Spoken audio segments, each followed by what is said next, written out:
Good morning. Let's continue.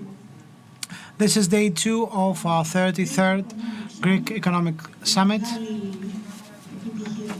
It's a great success for us. We wish the best to our president for his name's day. Sadly, I have the difficult task to tell you that the Minister of Education, Mrs. Kerameus, who was supposed to be with us today, she won't be able to attend because of the tragic accident that occurred yesterday in Ceres. We all know what was the result of that accident, so we want to share our condolences to our entire society and, most importantly, to the family of the child who lost his life. Let's hope we won't have this kind of events ever again. So, together with Mr. Theocharopoulos, coming from Deloitte, we will try and cover parts of the discussion on education. Should the minister be here, we intended to discuss a very important topic, the STEM issue. We will analyze it extensively and we will discuss about that. And we will have the opportunity to ask you to provide us with your questions, if any. Before we cut chase, I'd like to present Mr. Christos Theocharopoulos. He is the director of the Public Policy Department of Deloitte. He will tell us more. We won't kick off our chat because we have to start with his presentation first, and I would like to ask him to share his presentation with us, and then we will discuss about the issues at hand. Mr. Theocharopoulos. Okay, let me use the podium.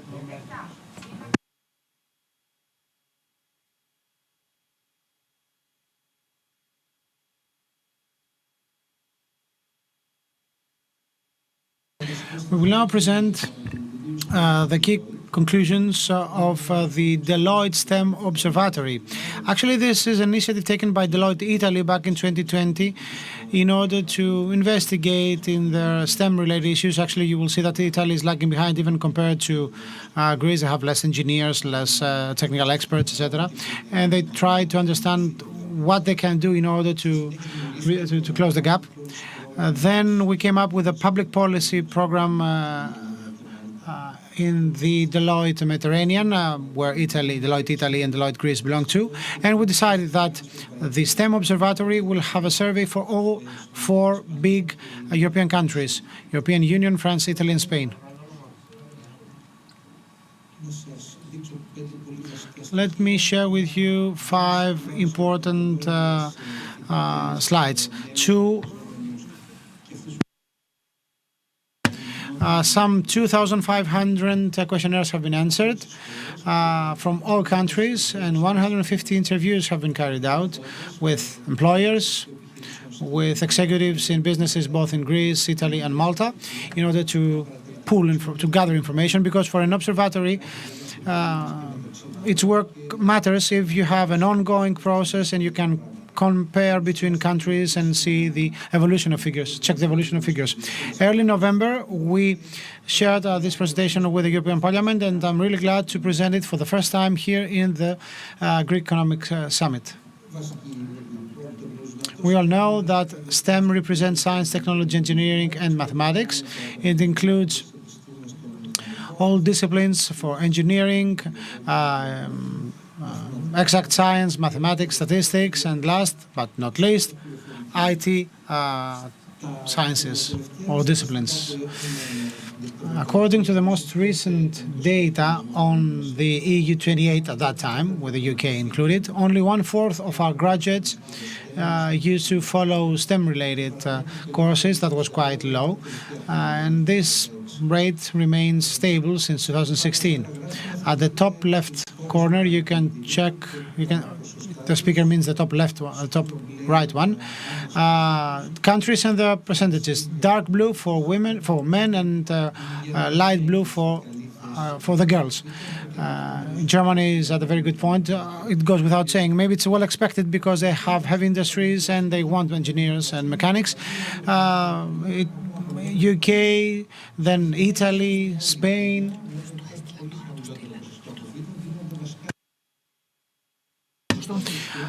So, as for, we will see some slides how we can close the gap between male and female STEM graduates. Anyway, Greece is ranking quite well. In green, you can see how things are in the ICT domain. Much less, many less graduates.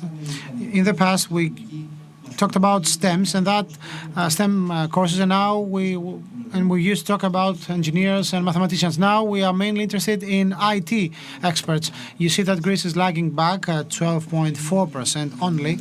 This is the rate of IT graduates within the STEM pool. So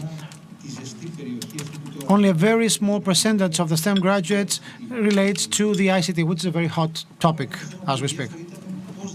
So, how do young people in Greece choose their educational path, and perhaps the STEM educational path? These are the data on Greek students. No major changes between or differences between countries. As you can see, only a very small percentage said that it was very easy for us to choose our path, some 20%. 40% said it was quite difficult to choose their educational path. Why is this happening? Out of those who said that found it difficult to choose a path, we see that the first problem was that the school wouldn't help them. So apparently there is an issue with educational support. It seems that the Anglo-Saxons are much better in that. We know that, especially in the case of US and UK universities. Their replies had to do mainly with the fact that the support they got at school helped them choose an educational path. Two more questions. Had to do more about knowing thyself. Do I know what's good for me, and do I perceive something that I like as a course? It's a very difficult period in the life of a person in order to reply, but it was interesting. And the last bit, the question was whether in the last senior high school classes, a school helps you pick a right educational path. Of course, we have career first seminars, and the universities send delegations meeting young pupils in order to persuade them to follow this or that educational path. So what is the kind of aid or support Greek pupils get in order to choose the university degree? The support comes mainly, the help comes mainly from their family, 60%. Another important thing is, this is the graph at the top right corner.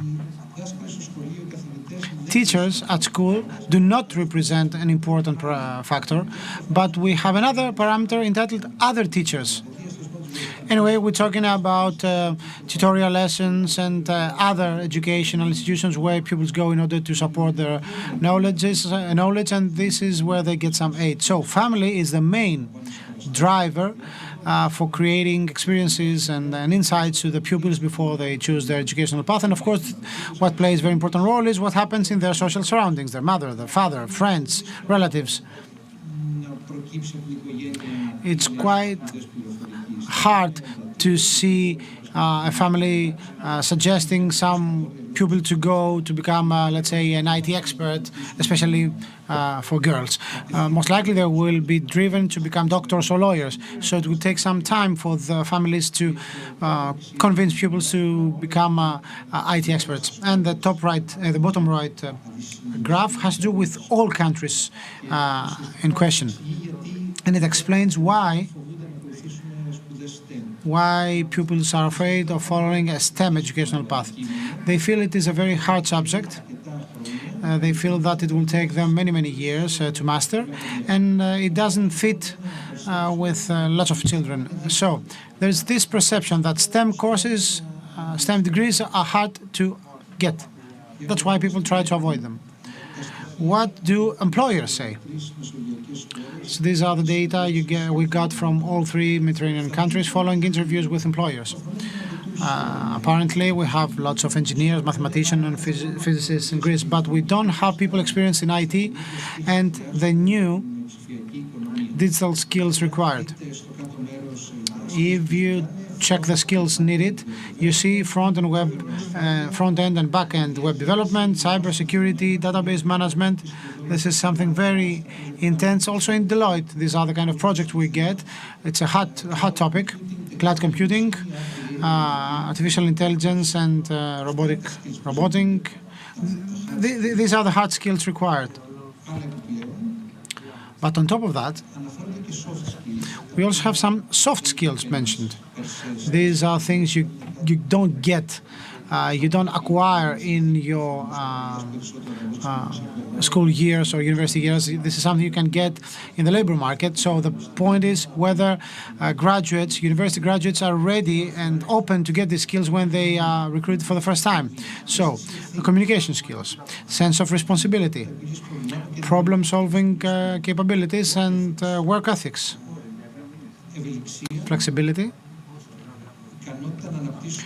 relationship skills, empathy, and compliance with deadlines. We know that this is very, very important in our world. These are the things employers ask for apart from the qualifications they want, and that's not something that they see in the graduates they recruit. And there is an understanding that Mediterranean employers perceive universities as unable to provide their graduates with these soft skills. Another important topic, conclusion, was that Greek employers were the only ones who said that they identify hard skill inadequacy when recruiting people. I'm a mechanical engineer, and this is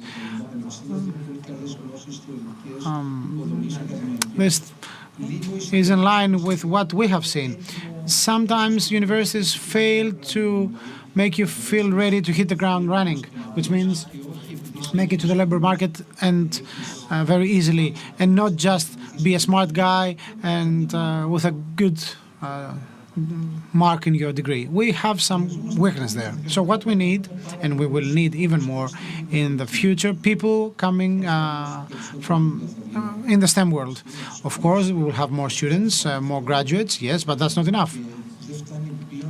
It's not enough also because the current workforce has to do what we call upskilling and reskilling, which means they have to acquire new skills that the labor market needs. It's what we call lifelong learning. It's not a trend, it's not a fad, it's a reality. So training is not something you do during a specific time period. No, it goes on and on throughout your active life.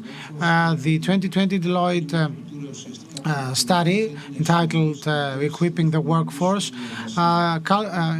This culture involves the integration of training into daily work activities through social learning mechanisms. We use mentoring, also in Deloitte. We have communities, people exchanging information and helping their members, use of technologies. These are the new trends, and at least big companies have to implement. The replies we got from both employers and young workers, we saw that they follow formal education. They are not convinced yet that alternative forms of training may deliver. What do we mean by that? The so-called non-formal education. We're talking about structured courses providing skills and knowledge, but do not give any accreditation, and they are not granted by recognized university institutions. That's the definition of this of non-formal training. We're talking about the E.VI.A in Greece. We're talking about courses currently built by major companies in order to reskill their staff in both hard and soft skills. anything which is non-formal, anything beyond the university classes, always in the STEM world. According to our survey, you may check the graphs. Have you ever heard of academic paths in STEM subjects offered by informal organizations? Yes, I'm familiar or very familiar. It's approximately 50% in the case of students, even more in the case of workers, 60%. And we see that they haven't heard of them at a very high. Those who are not currently working have a very high degree of a high rate in that, which means that if you don't know that there are other informal organizations offering training, most likely you won't get a job. Do they actually represent a good alternative path? In the case of degrees, new workers, and none of the above, the reply is the following. The reply comes from those who had some personal experience, so they know whether they have personal experience of whether these non-formal education paths delivered or not. 40 to 50% of them believe that my personal experience suggests that non-formal or informal education is successful or effective. But there's still a difference with Greece. Greeks are not that positive. In Greece, when we talk about education, we're talking about university degrees. We're talking about only about that. 30% of them say we don't know about that, and some 40% of them believe that it could have been something useful. Generally speaking, employers have also been quite reluctant. They were more in favor of formal education, and some 65% of employers said that alternative non-formal and informal education is a valid alternative. So I think we have to link that with the previous reply that our graduates also lack certain hard skills. So people find that somebody has a degree, yes, it's good, he has the will to work. Perhaps he might be better for the job. Now, the gender gap in STEM education. Although women graduates exceed 50% in the European Union, in Greece women are 60% of the graduates, they are far less in the STEM world. We have to say that in Greece, our country is ranking quite high compared to other countries. 40% of our graduates are female. I'm talking about STEM and IT.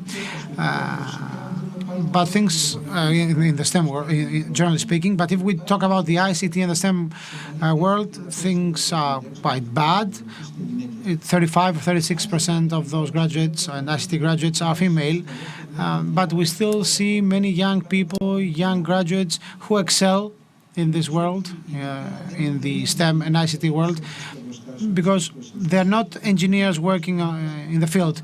Women, especially non-working at the office, might be extremely good at that as long as they pursue such a career. No, just the things that interest. We don't have much time, that's why. So, talking about women, what is important is for women to enter the STEM world, so they get insights, they become experienced, and that's my last point.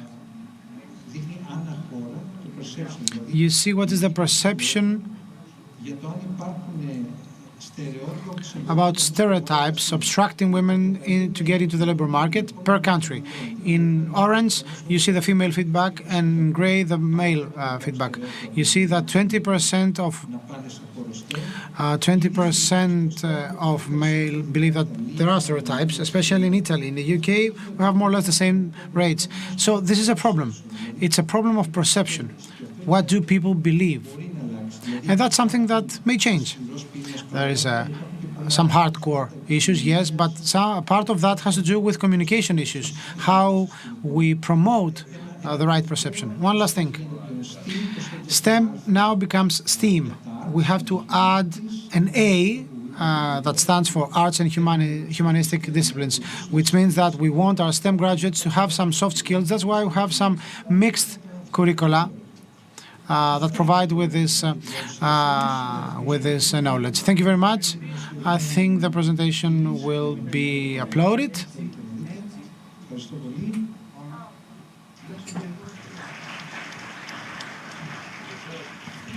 Thank you. Mr. Christopoulos' presentation was quite enlightening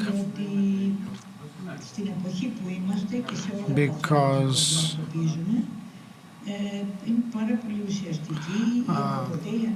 I think it is more important than ever to understand that we need to promote a modern training and educational model which will be aligned with the requirements generated by international competition. And I think that Mr. Christopoulos and the entire study and survey he analyzed broke everything down in pieces. It gave us a lot of findings, lots of knowledge for us. Also, given the fact that we have the so-called green and digital transition and the labor allocation between man and machine creates some problems because some 25 million jobs will be abolished. But if we investigate this new model, we will see that there will be some 97 million new jobs created by 2025. But as the Minister said before, let's hope that we will be alive until 2025 and we will do even more. I'm just joking. So, STEM education, and that's one of my questions. It's not very popular, and I'd like to hear from our audience, are you aware of STEM education? 2, 3, 4 people?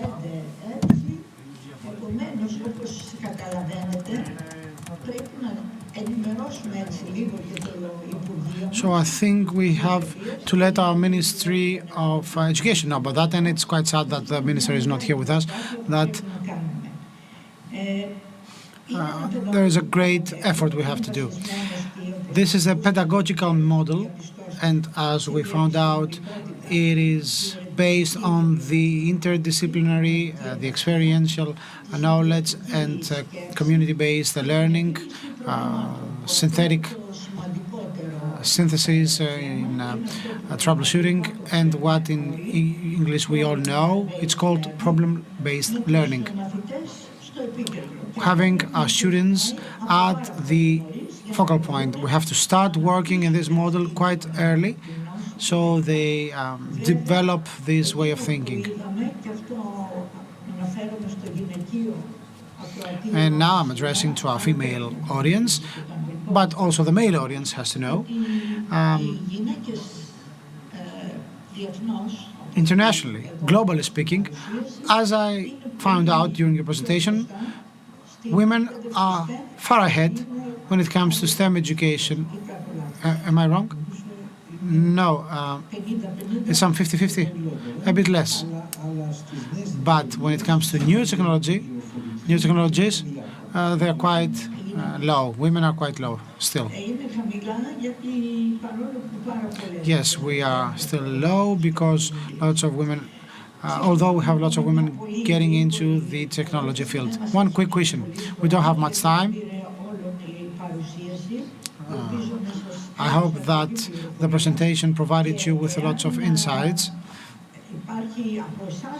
And if you have any question, I will put mine aside so we get your feedback. Are there any questions from you?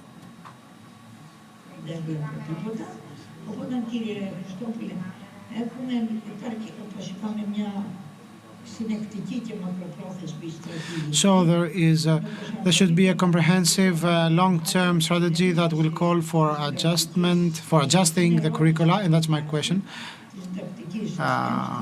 In order to introduce STEM courses in the ongoing vocational training of teachers, because unless we train the teachers in this new model, in this new system, we won't get the right training of pupils, students, and our kids who we want them to enter this new era and become the new experts in the market.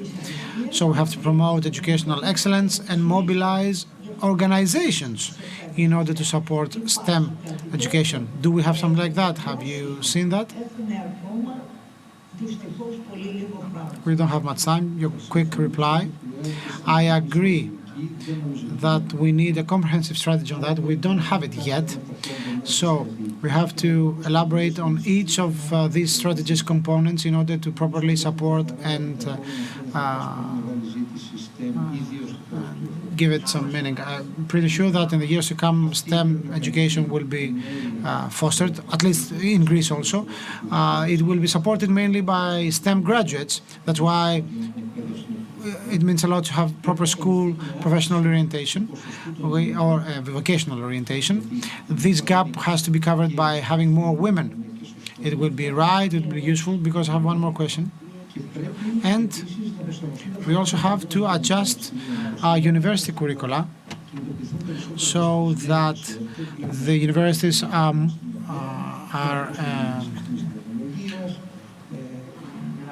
move mainly close, so that universities prepare people for what the labor market calls for. I haven't seen that yet, to be honest. We have to pursue it. In your slides, you said something about non-formal education.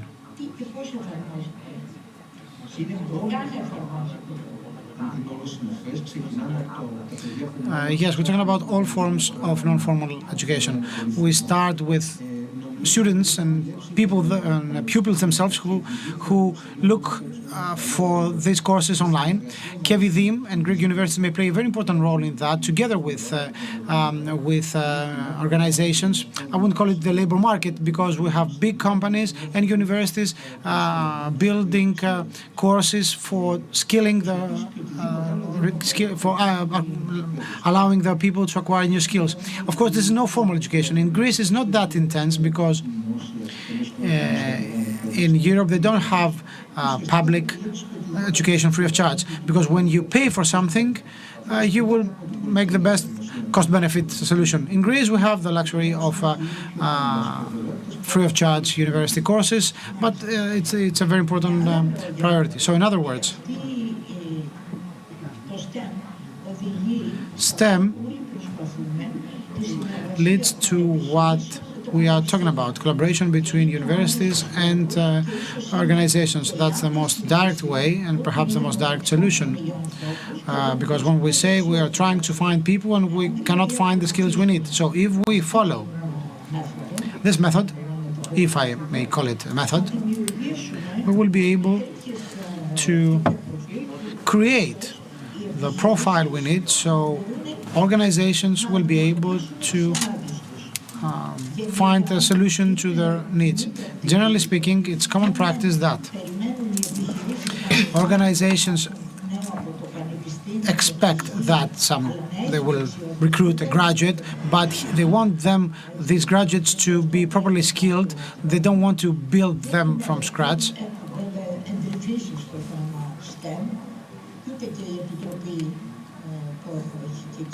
We haven't delved into the STEM issue, nor our committee has.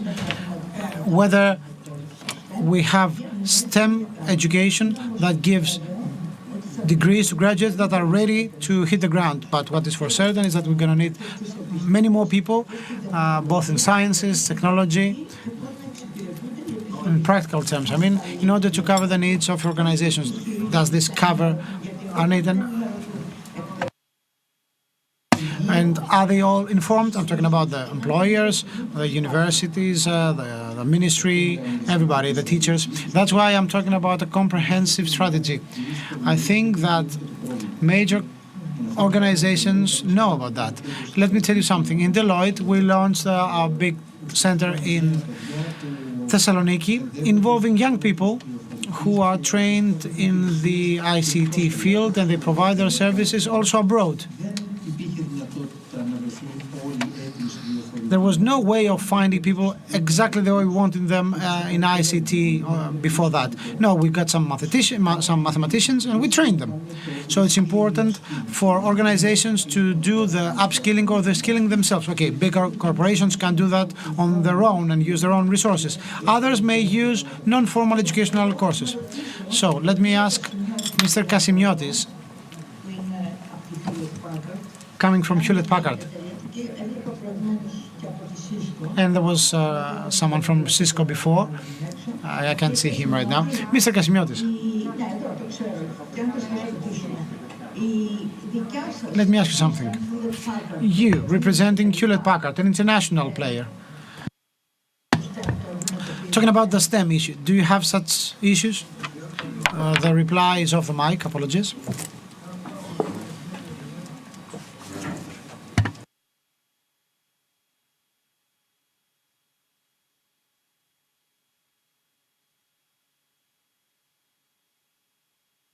Intervention is off mic. Unfortunately, there can be no translation.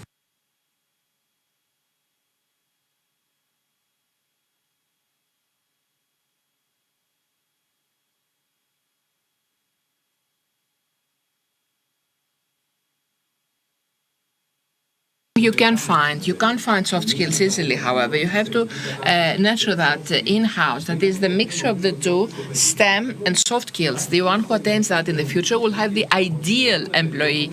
And from the viewpoint of companies, I believe that we should thank youngsters. Because at this level, this correlation from the viewpoint of the state top-down approach is not at the desirable level. It will happen in the future because the debate is launched, but the role of the companies is important. Well, I don't see the future as a future. I see it now. I consider that the future is now.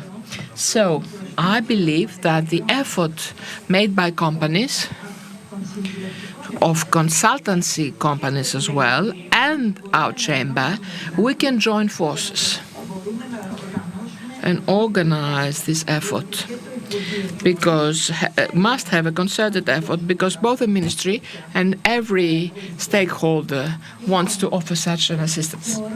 So, Mr. Theocharopoulos, yes, I believe that Theocharopoulos is the name. I'm sorry. Yes, I stand corrected. Yes, I believe that this has been a very important session, and we've got 1 second left. I don't know whether there's something that you would like to add. I know, I'm through. Understood. Said the moderator. Yes, I must add that the role of mass media plays a very role. In BBC News, I saw an article the other day stating why women are very capable in informatics. Yes, of course, women are most able, but they have to be introduced very early.